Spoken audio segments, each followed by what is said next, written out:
नमस्कार दोस्तों। आप इंटरनेट पर YouTube पर बहुत सी वीडियोस देखते हैं जिसमें कि बहुत से एस्ट्रोलॉजर आपको बताते हैं कि आप अपने हाथ पर ये अंक लिख लीजिए जिससे कि आपको सफलता प्राप्त हो सकती है। आज हम इन सभी बातों की चर्चा करेंगे। आज हमारे साथ जुड़ रहे हैं पंडित आचार्य अशोक कुमार शर्मा जी, जो इन सभी बातों को बताएंगे कि क्या आप अपने हाथ पर कुछ भी लिखने से कुछ बदल पाएंगे या फिर क्या आपको लिखना चाहिए या इन बातों से दूर रहकर किन बातों को ध्यान रखते हुए आगे बढ़ना चाहिए जो आपको बहुत सफलता के लिए आपके साथ रहे। नमस्कार आचार्य जी, आपका हमारे पब्लिक वॉइस K2K पर बहुत बहुत स्वागत है। आचार्य जी, आज आप सभी देखते हैं कि YouTube पर बहुत सी वीडियोस आपको देखने को मिल जाएंगी जिसमें हर किसी का अपनी एक प्रिडिक्शन रहती है।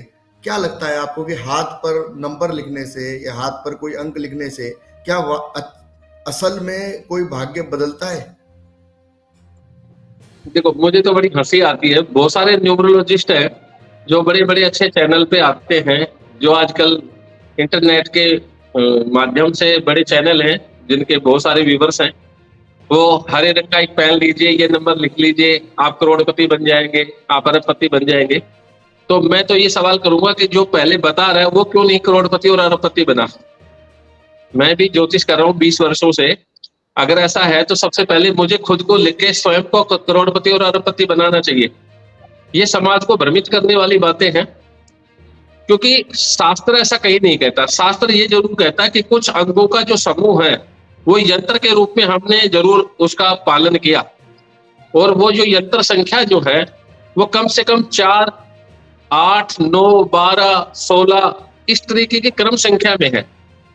जैसे आपने देखा होगा कि लक्ष्मी यंत्र है, तो जो ये लक्ष्मी यंत्र है उसमें 9 कोष्टक होते हैं न्यूमरोलॉजिकली। वैसे तो लक्ष्मी यंत्र बड़ा ही पेचीदा यंत्र है, उसको बनाने के लिए काफी अभ्यास की आवश्यकता होती है, तब जाकर के वो बन पाता है।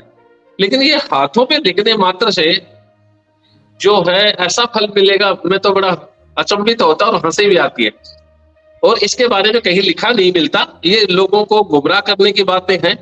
और ज्योतिष शास्त्र का यथार्थ रूप से अगर इनको जानकारी हो तो शायद ये बातें भी ना करते। शायद ऐसे लोग हैं आजकल जिनको ज्योतिष की परिभाषा भी नहीं मालूम है कि ज्योतिष है क्या। ज्योतिष की कैलकुलेशन भी नहीं आती, लगन स्पष्ट करना नहीं आता, 9 ग्रह स्पष्ट करने नहीं आते, वर्ग कुंडलियां बनानी नहीं आती। उसके बावजूद भी ज्योतिष का काम शुरू कर रखा है। इससे एक आम आदमी जो आस्थावान है वो ज्यादा भ्रमित होता है। तो मैं ये कहूंगा कि ऐसे लोगों से जो है बच के रहे, क्योंकि ये सिर्फ अपना व्यूअर्स बढ़ाने के लिए या अपनी प्रसिद्धि प्राप्त करने के लिए कुछ भी कह सकते हैं। अटपटे से अटपटे बातें। हाँ, इतना जरूर कहूंगा कि कई बार ये टोटके के रूप में कभी कभार किसी का समय ही सही अच्छा आने वाला हो, और अगर उसको गुरु भी अच्छा ना मिले और वो अच्छा गुरु जो है वो उसको कुछ उपाय बता दे जो अच्छा नहीं था, उसके बावजूद भी उसको सफलता मिल जाए, तो इसमें कोई बड़ी बात नहीं। तो कई बार तुक्का लग सकता है, इसको आप तुक्का कह सकते हो। तो इन बातों से बच के रहने की आवश्यकता है। आपकी माने तो ज्योतिष के अंदर जो भी बातें कोई भी ज्योतिषाचार्य बताते हैं वो कहीं ना कहीं प्रमाणित है, कहीं ना कहीं लिखी नहीं है। लेकिन ये अपने हाथ का अंक लिखने वाली बात है, ये कहीं भी नहीं लिखी हुई, कहीं नहीं लिखी मिलती, बिल्कुल नहीं। ये कॉम्बिनेशन बताते हैं। अगर ऐसे नंबरों के कॉम्बिनेशन हो तो जितने भी बैंक में काम करने वाले लोग हैं वो ऐसे कॉम्बिनेशन के नोट्स अपने पास रख सकते थे।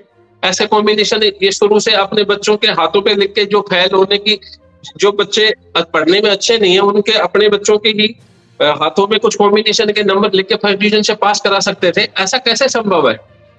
हमारे ऋषि मुनियों की सिंपल सी बात है कि जन्म मृत्यु सुख दुखानाम प्रारब्धम कारणम स्मृतम, कि जन्म मृत्यु सुख दुख जय पराजय लाभ हानि, ये जो कुछ भी है ये पिछले जन्मों के कर्मों के वशीभूत होता है। इस जन्म में जो हम कर्म करते हैं वो अगले जन्म में ट्रांसफर हो जाते हैं, ये जरूर है। लेकिन भोगना हमें पिछले जन्मों के अनुसार ही है। पिछले जन्म में जो हमने कर्म किए थे उनके अनुसार ही फल भोगना है, तो उसमें इतना बदलाव नहीं किया जा सकता। हाँ, शास्त्र सम्मत जो रेमेडीज हैं उनके द्वारा हाँ उनका निराकरण किसी हद तक किया जा सकता है। अभी अगर हम एक स्टेप और आगे बढ़े तो एक अखबार के अंदर एक राशिफल आता है जो कि करोड़ों हिंदुस्तानियों के लिए होता है, और हर एक व्यक्ति उस राशिफल को देख के या तो खुश हो जाता है या फिर मायूस हो जाता है। चाहे वो उससे रिलेट करे या ना करे, लेकिन वो फिर भी या तो मायूस होगा या खुश होगा। आपको क्या लगता है कि क्या वो एक्चुअल में सभी के ऊपर एप्लीकेबल होता है? देखो क्या है कि ये ग्रह गोचर जो है आजकल इस समय ब्रह्मांड के अंदर नौ के जो नौ ग्रह हैं वो अपने अपने पथ पे परिभ्रमण कर रहे हैं। वो किसी खास राशि में, किसी खास नक्षत्र के किसी खास चरण में विद्यमान है और वो चल रहे हैं। उसी को हमने राशि चार कहा, यानी राशियों के अंदर ग्रहों का चलना। उसी को राशि फल के आधार में बताने की प्रवृत्ति जो है वो इंडिविजुअल रूप से थी, लेकिन आजकल जो है वो समूह के रूप में भी बताने लग गए, जिसका कोई बहुत अच्छा शास्त्रीय आधार नहीं है। कारण ये है कि हम 140 करोड़ हिंदुस्तानी हैं और राशियां 12 ही हैं। 140 को आप 12 से भाग दे दो, कितना आएगा? तकरीबन 10 करोड़ के करीब जो है वो व्यक्ति जो है वो एक राशि का हो जाएगा। तो उसके जीवन में एक जैसा घटनाक्रम कैसे अपना सकते हैं? हाँ, इतना जरूर कहूंगा कि चंद्रमा हमारे मन का प्रतिनिधित्व करता है, और वह जब अच्छी स्थिति में हो, यानी हमारी जन्म राशि पे उससे तीसरे, छठे, सातवें, 10वें और 11वें भाव में जो राशियां हैं, उन राशियों पे जब परिभ्रमण करता है तो वो समय हमारे उत्साह का, मन में प्रसन्नता का, खुशहाली का हुआ करता है। हमारा मनोबल बढ़ा हुआ होता है, तो उस समय हमें अच्छा फील जरूर होता है, लेकिन उससे जीवन में कोई बहुत बड़ी घटनाएं घट जाएंगी ये नहीं कहा जा सकता, क्योंकि जन्म पत्री उसका आधार है। आपके अनुसार अगर हम बात करें तो किसी भी स्थिति से निपटने के लिए, क्योंकि हर एक व्यक्ति जब भी किसी विपरीत परिस्थिति में होता है तो ज्योतिष के पास ही जाने की कोशिश भी करता है और जाना सही भी समझता है। अगर कोई व्यक्ति ज्योतिष को के पास तक नहीं भी पहुंच पा रहा तो भी उसको किन बातों का ध्यान रखना चाहिए जो इन ऐसी विपरीत परिस्थितियों में होने के बाद वो किसी ऐसी जगह ना फंसे जहां पे उसको दिक्कत हो? देखो, मैं तो ये कहूंगा कि कोई भी व्यक्ति जब किसी के पास जन्म पत्र दिखाने जाता है तो उसे अपनी परेशानी नहीं बतानी चाहिए। ज्योतिषी का उत्तरदायित्व है कि वो बताए कि आप किस लिए हमारे पास आए हो, क्योंकि उन लोगों को ज्योतिष सीखने की बिल्कुल आवश्यकता नहीं है जिन्होंने अपने स्लोगन बना लिए कि समस्या दो समाधान दो। कोई भी दो माला पहन के बैठ सकता है, आप मुझे कोई समस्या बताएंगे तो मैं कुछ न कुछ तो उपाय आपको बता ही दूंगा, उसमें मुझे ज्योतिष सीखने की आवश्यकता नहीं है। ज्योतिषी वह है जब कोई भी व्यक्ति चलकर एक ज्योतिषी के पास आता है तो ज्योतिषी स्वयं बताए कि आपको हेल्थ की प्रॉब्लम है, पैसे की कम प्रॉब्लम है, नौकरी नहीं लग रही है, बच्चे नहीं है, विवाहित जीवन में कोई डिस्टर्बेंस है, कोई कोर्ट कचहरी चल रही है, क्या प्रॉब्लम है, वो ज्योतिषी का उत्तरदायित्व है। क्योंकि ज्योतिषी वही है जो भविष्य को देख सके और वर्तमान में घटने वाली घटनाओं को भी जान सके और पीछे भी जो घटी है उनके बारे में भी कुछ बता सके। क्योंकि मैं ये मानता हूं कि ब्रह्मा जी कोई नहीं है, ब्रह्मा जी तो स्वयं एक ही है जो ऊपर बैठा है।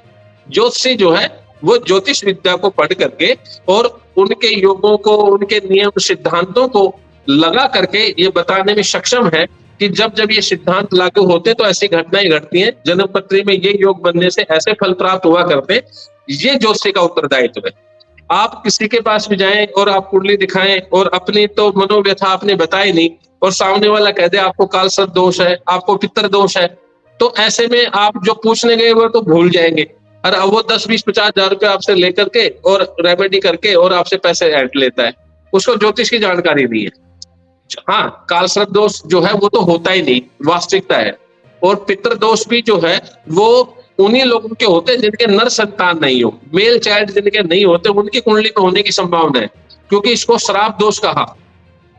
तो बहुत सारी चीजें ज्योतिष में ऐसी आ गई हैं जो जनता जनार्दन को जो है भ्रमित करती हैं, परेशान करती हैं, और उन ज्योतिषियों को मैं ज्यादा नेगेटिव मानता हूं जो जनता जनार्दन को वास्तविक ज्योतिष जो है उससे तो दूर लेके जाते हैं और भ्रमित करने का काम कर रहे हैं। क्योंकि एक जो ज्योतिषी है वो, मैं भी आज ऑफिस खोल रखा है हमने, हम भी किराए पे रह रहे हैं, तो अगर ऐसा ही होता कि मैं दुनिया का सब कुछ करने में सक्षम होता तो मेरे पास में ये पूरी मार्केट ही अपने नाम करा लेता, ये मेरे पास होनी चाहिए थी। लेकिन मैं भी किराए, क्योंकि कर्म फल मुझे भी भोगना है और कर्म फल सामने वाले को भी भोगना है। जैसे नाई स्वयं अपने बाल नहीं काट सकता, ऐसे ज्योतिषी की भी व्यवस्था है। ज्योतिषी को एक फायदा है कि जो पढ़ा लिखा होगा उसको मालूम है कि होई वही जो राम रचि राखा, काहू तरक बढ़ावी शाखा, तो वो उस सिद्धांत के अनुसार अपना जीवन बड़ी प्रसन्नता के साथ निकालता है। एक आम आदमी के जीवन में जो भी परेशानी है उनको बता करके उनसे संबंधित रेमेडीज बताता है, तब जा करके उसको फायदा भी होता है और ज्योतिष के प्रति स्वयं की भी और सामने वाले की भी आस्था जो है वो और अच्छी प्रगाढ़ होती है। तो काम ऐसा होना चाहिए, भ्रमाने वाला नहीं। तो बहुत सारे लोग जो हैं ऐसा जो काम कर रहे हैं वो गलत है और इन लोगों को ज्योतिष की भाषा में नक्षत्र सूची कहा जाता है।